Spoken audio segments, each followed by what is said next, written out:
তিনি রব আকাশমণ্ডল, পৃথিবী ও এত ধ্রুবয়ের মধ্যে যা কিছু আছে সবকিছুর।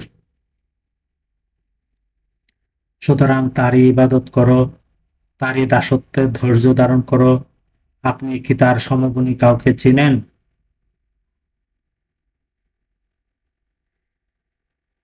আর মানুষ বলে, মৃত্যুর পর কি জীবিত বের হব?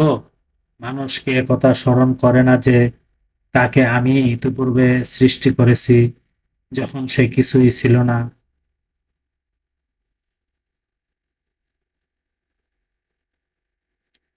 রবের শপথ, নিঃসন্দেহে আমি তাদেরকে শয়তান সহ একত্র করব, পরে আমি তাদেরকে জাহান্নামের পাশে নতজানু অবস্থায় হাজির করব।